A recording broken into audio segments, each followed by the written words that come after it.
Hi everybody, how are you doing? So today we're going to make granola bars, homemade.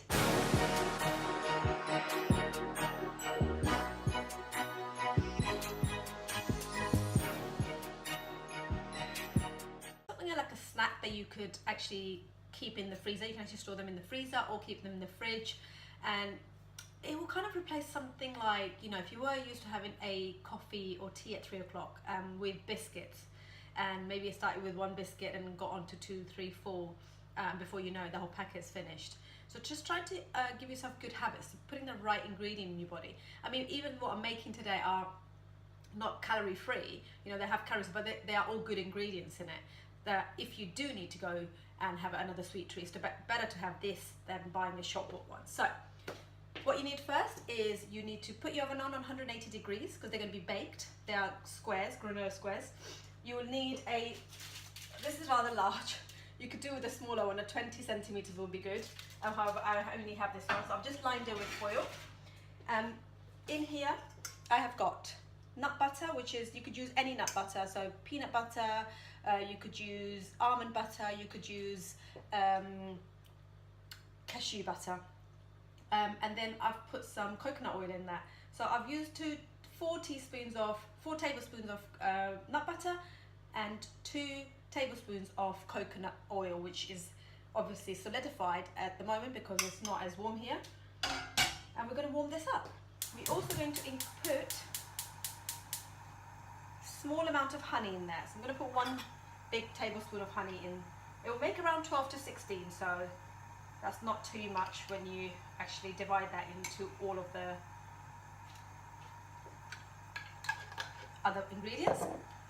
So while that's cooking in medium heat, so what we're doing here is we're just making that pot with the oil and nut butter warm, melted, and then on with our dry ingredients, which mainly is oats and milled organic flax, sunflower, pumpkin, sesame seeds, goji berries. Now these come in different varieties. Some have more nuts in it, some have goji berries in there. You can put this particular thing is very good for omega-3 needs, and you can sprinkle it on your porridge, etc. But I'm going to use this mixture to put in with the oats and then combine that with our oils with some raisins in it, and that's really it. And then we're going to bake it. But if you didn't have this, you could put some almonds in it, crushed. You could put some chia seeds in it, crushed. So you just need to use 20 grams of almonds, 20 grams of chia seeds to replace that. Okay, so in my big pot here, I'm going to put 150 grams of porridge. So this one scoop is 25, so that's 50, 75, 100, 125, 150. Just keeping an eye on my another pot, the pot which has the oil in it, just making sure we're melting that very nice and gently while the oven's getting hot. Okay, again, like I said, if you don't have this premium mix, you could actually add any of the linseed, chia seeds and some almonds in it. So here it goes. I'm going to put 25, that's a bit more, 25 to 50 grams in there, and about 40 grams of raisins. Don't really measure much, but I kind of have a rough guess of what this is. And that's really it. And what we're going to do now is I'll just show you how we are melting this, and we're going to combine those 2 ingredients together. It's really about experimenting when it comes to making food. I mean, what's the worst that can happen? If it doesn't taste right, then I know to adjust it next time, or take some ingredients out, or make some ingredients less. But if you don't try it, you'll never know. But if you do try it, and you actually you get it completely right, or you really like it, then you've got something that you can then make it, store it, give it to your kids as a snack as well, and you know exactly what's in it. I mean, this one you could also put some chocolate chips in it for kids, say dark chocolate chip, which is, you know, the darkest 70% cocoa if you can get. You can put a few bits of those in it. This one hasn't got chocolate in it, but you could do that too. So there's lots of things you can actually mix and match when making granola bars, as long as you get the wet and dry ingredients together. Okay, now we're going to pour the wet ingredients and the dry ingredients.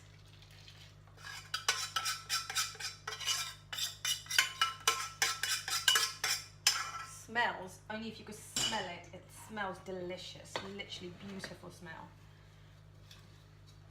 I'm going to just bring the camera over for you guys, or actually, yeah, that's better. You can actually see that we have now mixed both ingredients together.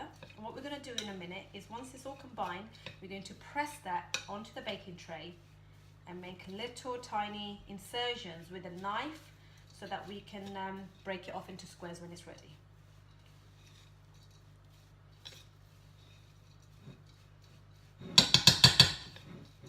Just going to have a little taste to see what that tastes of altogether.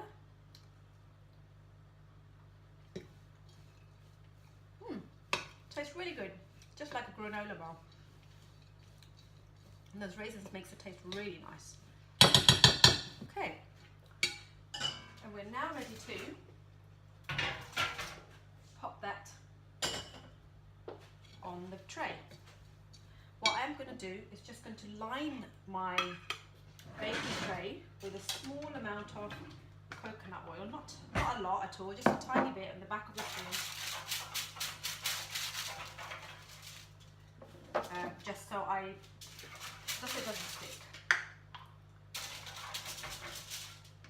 Again, you can use butter or any other ingredient.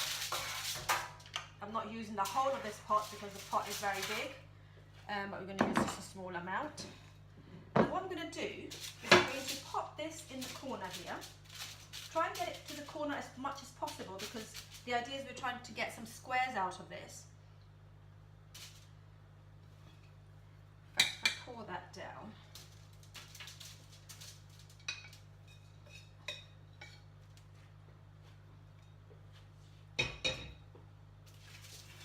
Now what we're doing here is just pressing this mixture in.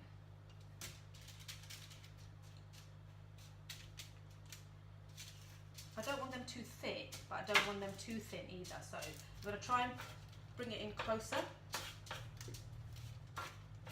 Just to raise it up from all angles.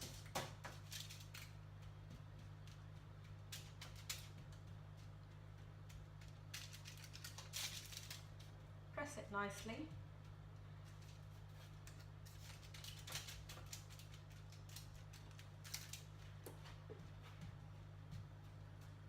As I'm pressing it, to be honest, it's kind of setting.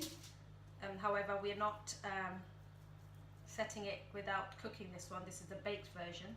I know there's ones you can make which are cold bakes, like protein balls that I make quite regularly. I'm sure I'm going to show you that sometimes in future. Similar ingredients in protein balls as well. So here we are. Let's bring the camera closer and let's look at here we go. Nice and pressed. As I said, it will do well if it was a smaller dish, but you know what, actually it works okay on that too. I'm going to pop this in the oven and then we're going to take this out in 8 to 10 minutes. That's all we need, and I will let you know how it tastes and looks. Catch you in a minute. It's time to get those granola bars out of the oven now. Let's see how they're looking. Okay, well, they're actually looking pretty good. And just need to make sure that different ovens vary as well, to make sure yours is not too hot on 180, because otherwise it can burn the raisins in that. So what I'm going to do is just score a line just on top of that, just gently. And another one on this side. I'm just going to square them up. So when this dries, we can actually snap the bars into little squares.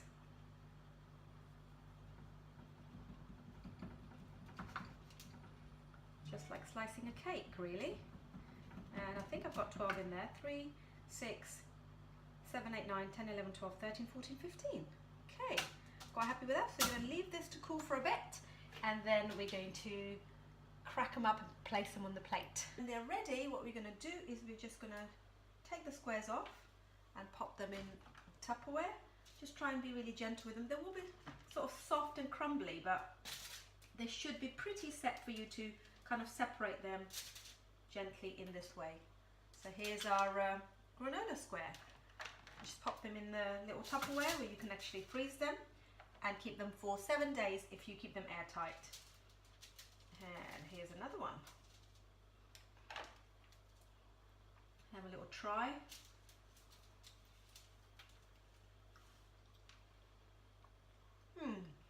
No, it's absolutely delicious. Beautiful. So they're not for me to eat. So I'm just going to make sure that I chop these slices and pop them in the squares for my clients. Hope you've enjoyed the recipe. See you next week.